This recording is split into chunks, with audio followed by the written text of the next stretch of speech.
Welcome dear learners. In today's session we will start multiple choice question related to fuels, which is in our fourth module. So firstly we have to recall what are fuels.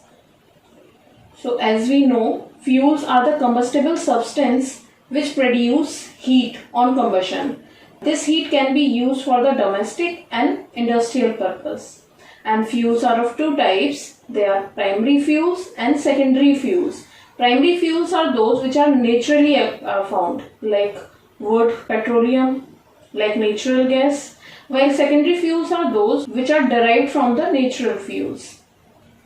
So dear learners, इसमें हम one by one मैं आपको recall करा रही हूँ. साथ में मैंने कुछ क्वेश्चंस भी इस तरीके से डिजाइन किए हुए हैं कि साइमल्टेनियसली स्टेप बाय स्टेप हम रिवाइज करते हुए चलेंगे. तो उसके बाद अगर डिस्कस करें तो हमने प्रॉपर्टीज ऑफ गुड फ्यूल पढ़ा था. प्रॉपर्टीज ऑफ गुड फ्यूल में वी हैव डिस्कस कि कैलोरीफिक वैल्यू हाई होनी चाहिए, इग्निशन पॉइंट कैसा होना चाहिए, मॉइस्चर कितना होना चाहिए, वोलेटाइल मैटर कैसा होना चाहिए. Then we have discussed what is calorific value. तो we know what is calorific value. Calorific value is the amount of heat liberated when 1 unit mass of fuel is burn completely. This is of two types, gross calorific value and net calorific value, जिसे हम HCV और LCV के नाम से भी जानते हैं. तो GCV और gross calorific value is that when 1 unit mass of fuel burned completely and products of combustion are allowed to cool at room temperature. While if products of combustion are allowed to escape, that type of calorific value will known as net calorific value. So ये सब हम discuss कर चुके हैं, जिसका link भी description box में available है ब्रीफ लेक्चर्स का. तो साथ साथ हम कुछ और हमारा जो इसमें पॉइंट बचे हुए हैं रिवीजन के, वो हम क्वेश्चन वाइज उनको अटेंड करते हुए चलेंगे. तो आइए स्टार्ट करते हैं MCQ question related to fuels. First question, fuel combustion is a process in which heat is not absorbed nor liberated.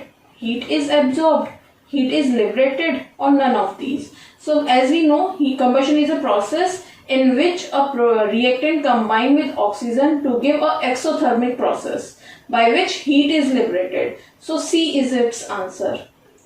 Question number 2, example of secondary fuel is. तो Coke, diesel ये भी derive होते हैं हमारे natural fuel से.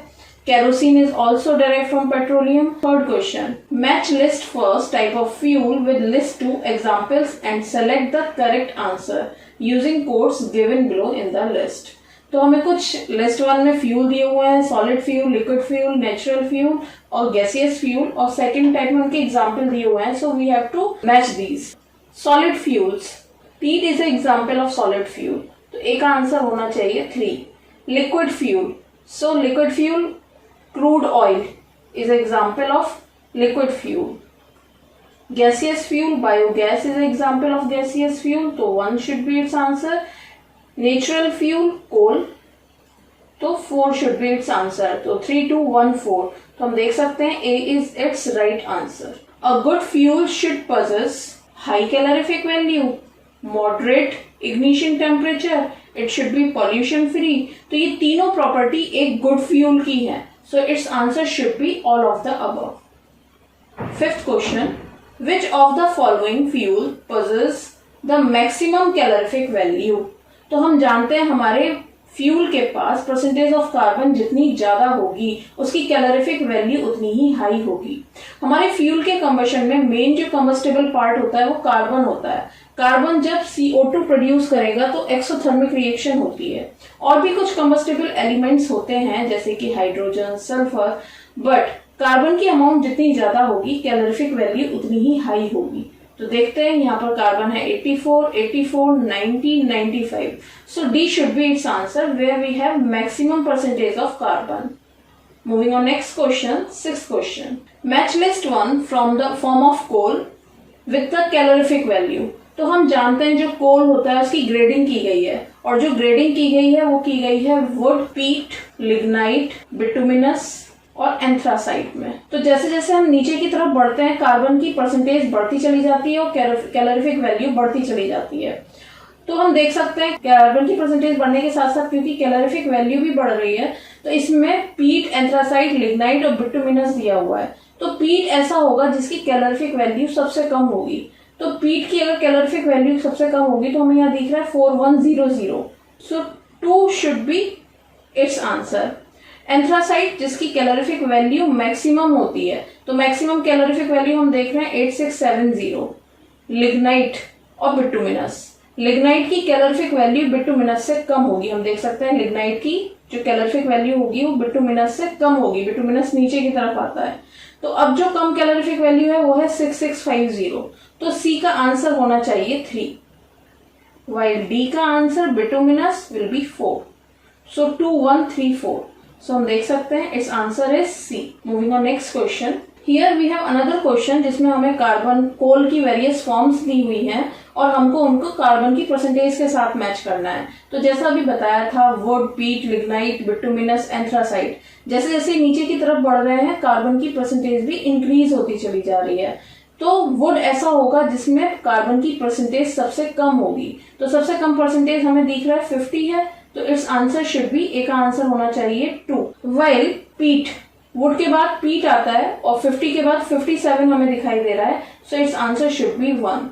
Lignite, lignite में carbon की percentage पीट से ज्यादा होगी और एंथ्रासाइट से कम होगी, so it's answer should be 4 67। While D is that one coal which have maximum percentage of carbon as known as best coal, तो इसकी 93 होगी, तो ये होगा 3। तो 2 1 4 3, C should be its answer। Dear learners, अभी आपके लिए बहुत आसान हो गया है MCQ में। पहले क्या होता था, हमें ये वैल्यूज याद रखनी होती थी। अब हमें लॉजिक पता है, कंसेप्ट पता है, कार्बन की परसेंटेज इंक्रीज हो रही है, कैलोरीफिक वैल्यू इंक्रीज हो रही है, तो ये हमारे लिए आइडेंटिफाई करने क्वेश्चन बहुत आसान हो गए हैं। मूव करते हैं अपने 8th क्वेश्चन की तरफ। A good fuel is, a good fuel क्या होता है? Moderate ignition temperature, cheap and readily available, high calorific value. तो ये तीनों पॉइंट ऐसे हैं जो कि एक गुड फ्यूल में होने चाहिए, तो it's answer should be D. Anthracite has blank percentage of carbon, तो जो एंथ्रासाइट है उसमें मैक्सिमम परसेंटेज पाई जाती है कार्बन की। सो हम देख सकते हैं इसमें मैक्सिमम परसेंटेज जो है वो 92 से 96 है, और हम जानते हैं जो एंथ्रासाइट होता है उसमें 94% कार्बन, 93% कार्बन पाया जाता है। So it's answer should be D. Moving on 10th question, calorific value of a good fuel. Calorific value हम जानते हैं, calorific value is the amount of heat liberated bye a fuel. A fuel जो हम use कर रहे हैं वो heat को ही यूटिलाइज करने के लिए कर रहे हैं, तो किसी भी फ्यूल की कैलोरीफिक वैल्यू हाई होनी चाहिए। So it's answer should be A. Unit of calorific value of a solid fuel in MKS system is, तो एमकेएस सिस्टम में हम जानते हैं जो कैलोरीफिक वैल्यू की यूनिट है इट इज किलो कैलोरी पर kilogram. So B is its answer. Moving on, next question, which is 12th. Which of the following statement is true? Coke burns with a long flame. Coke burns with short flame. Coke possesses better strength than coal. Sulfur content of coke is higher than that of coal, from which it is obtained. So sulfur content of coke is higher than that of coal, from which it is obtained. So its B answer is correct. Coke burns with short flame. Moving on 13th question. Ignition temperature of a fuel is the, ignition temperature किसी fuel का क्या होता है? देखते हैं इसकी definition. Temperature at which fuel ignites for a moment but does not burn after that. तो इसको तो हम फ्लैश पॉइंट बोलते हैं। वो टेम्परेचर जिसमें फ्यूल और लिटिल बिट 5 सेकेंड के लिए बर्न होता है, vapour of the fuel fire को कैच करती हैं फिर बंद हो जाती हैं, तो उस टेम्परेचर को हम फ्लैश पॉइंट कहते हैं, इग्निशन टेम्परेचर नहीं कहते हैं। Temperature attained with the fuel is burn, no. Lowest temperature at which the fuel must be pre heated so that it starts burning smoothly. Yes, this is the ignition temperature.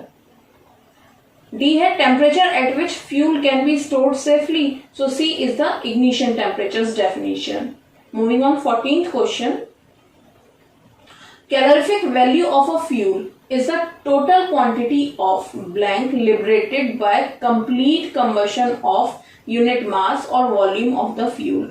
तो calorific value is the amount of heat liberated, तो यहाँ पर हमारा answer होना चाहिए ए। तो यहाँ पर आपको कैलोरीफिक वैल्यू की डेफिनेशन रिमाइंड कराई गई है। अपने नेक्स्ट क्वेश्चंस में हम ग्रॉस और नेट कैलोरीफिक वैल्यू की डेफिनेशंस देखेंगे। Gross calorific value is the total amount of heat liberated when unit mass और volume of the fuel is burn completely. इसका क्या आंसर होना चाहिए? Products of combustion are allowed to escape, नहीं, अगर ऐसा हो जाएगा तो ये नेट हो जाएगी। Products of combustion are allowed to cool to room temperature, yes, तो इसका आंसर होना चाहिए B. Products of combustion are filtered, no, none of these, no, so B is answer of 15th question. Moving on next question, 16th question. Net calorific value is the total amount of heat liberated when unit mass of fuel is burnt completely and, तो इसका क्या answer होना चाहिए? Products of combustion are allowed to cool at room temperature, no, it will be GC. Products of combustion are allowed to escape, yes, it will be NCV और lower calorific value. इस next question में हम देखेंगे what is the relationship between GCV and NCV. तो HCV या LCV कहें या GCV और NCV कहें तो उसके बीच में क्या रिलेशन होता है हम जानते हैं। अगर हम हायर कैलोरीफिक वैल्यू में से टोटल स्टीम जितनी जनरेट हुई होगी हमारे फ्यूल के थ्रू उसको सब्सट्रैक्ट कर दें, यानी कि 0.09 into H into latent heat of steam, ये रिलेशन है। ग्रॉस कैलोरीफिक वैल्यू को हम कैलकुलेट कर सकते हैं बॉम्ब कैलोरीमीटर और ड्यूलॉन्ग से, जिसके न्यूमेरिकल हम अपने नेक्स्ट वीडियो में देखेंगे। बट एनसीवी को कैलकुलेट करने का केवल एक यही तरीका है, आप अपनी जो भी ग्रॉस कैलोरीफिक वैल्यू है उसमें से total amount of heat steam produce उसको माइनस कर दीजिए। तो देखते हैं इसका answer. So B is its answer. Moving on next question, 18th question. Value of latent heat of condensation of water vapour in calorie per gram of a fuel does not contribute to its calorific value on combustion. तो ये value यहाँ की हमसे latent heat of condensation पूछा हुआ है जिसकी value होती है 587 calorie per gram. So C is its answer. Moving on next question. A coal contents 60% carbon, 7% hydrogen, 5% sulphur, 1% nitrogen and remaining ash. If NCV is that then calculate GCV. Dear learners, अगर मुझे इसमें NCV नहीं दिया होता तो ये ड्यूलॉन्ग्स formula का question होता। अभी मुझे एनसीवी प्रोवाइड है और कार्बन और हाइड्रोजन की परसेंटेज प्रोवाइडेड है, तो मुझे सिंपली इससे जीसीवी कैलकुलेट करना है। As we know what is the relationship between NCV and GCV, so we know NCV will equals to GCV minus 0.09 into percentage of hydrogen into latent heat of steam. इसमें अगर ये value put कर दी जाए तो हमें NCV दिया हुआ है which is 3230, GCV we have to calculate minus 0.09, तो हाइड्रोजन अब परसेंटेज में रखा जाएगा, H अपॉन 100 की वजह से 9.09 में कन्वर्ट हुआ है। तो हाइड्रोजन की परसेंटेज भी है दी है हमें 5, लेटेंट हीट ऑफ स्टीम हमें पता है 587 कैलोरी पर ग्राम।